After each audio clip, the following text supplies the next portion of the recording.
Well, hey there, everyone. Just figured I wanted to have a little fun today. I just did my Tuesday with Luther video, and I have a lot of crosses that have been given to me or ones that I purchased earlier in life.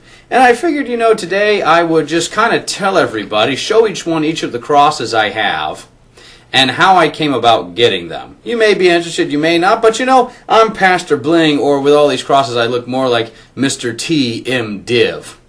So let's walk through all the crosses that I have, and I'll be taking them off as I go because it's hurting my neck. This one was given to me by a parishioner of mine. He is in the military and baptized his child, I believe it was son, yes, his son, and he gave this cross to me the day of the baptism. He said, "This is the cross that military chaplains wear."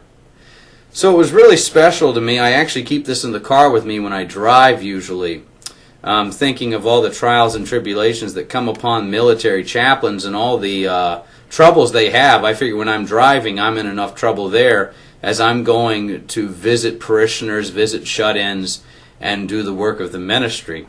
So I really treasure here this cross that he made for me. Really treasure this one, and I thank him for that one. Let's see here. Next one is this Celtic cross that my wife gave to me. It was from her former pastor in Texas, and my in-laws gave this one to me, and then my wife handed it to me. And I love it because of my heritage, the Celtic heritage, Scottish, and I love having this one. I don't wear it as often, but I do enjoy wearing it sometimes, but it's nice to have this little Celtic cross. Remind me of my pagan heritage. The next one, this is one of my more recent ones. This is a beautiful antique cross that my father-in-law just gave to me this past summer when he was up here for our third son's birth. This cross is over 100 years old. He did a lot of shopping around for this and found it at an antique store in Texas. And I really appreciate my father-in-law giving me this one. I treasure it. It's just a gorgeous, gorgeous cross. A lot of work went into it. And God bless my father-in-law. Good man. This one is one of my big old crosses. This is one of my crucifixes I have.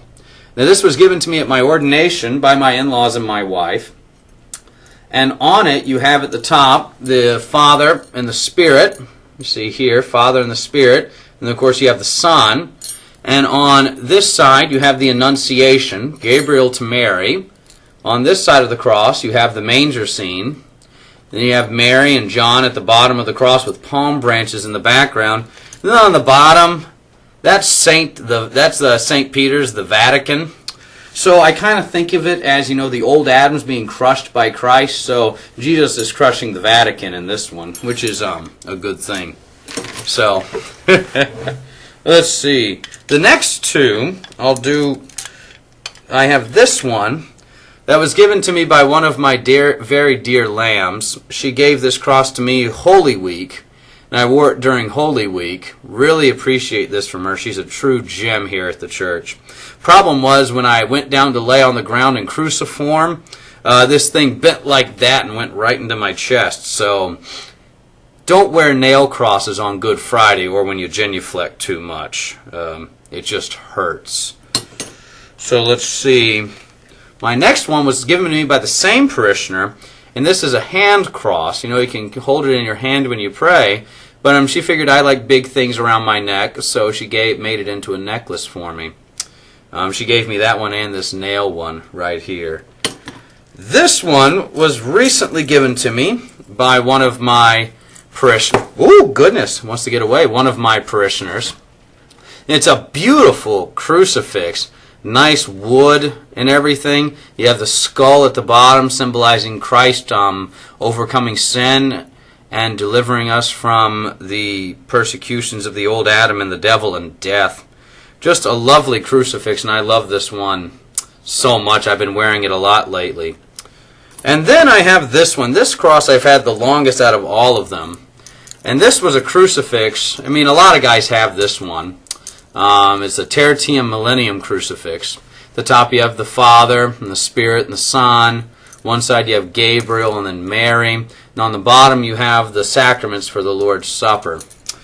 I actually bought this cross for my dad when he was going to seminary. The problem was my dad and I were not necessarily the same. I'm a little more flashy when it comes to my attire. And he's a lot, humility runs through his veins much greater than mine. So I bought this at a Roman Catholic bookstore down the street from Redeemer Lutheran Church in Fort Wayne, Indiana. And this was my first big crucifix I ever had. And it's the one I've worn for the longest time. So these are my crosses. I have them on a big nail in my study, but I should probably get one of those like rotating tie things so I can pick my cross for the day to match my clerical collar. So those are my crosses. Pastor Bling just giving you this message of the story behind each one of them. They all have meaning to them, but more importantly, they all focus the fact of what I preach, which is Christ crucified for the forgiveness of sins. God bless all y'all. I'll talk to you later. Bye-bye.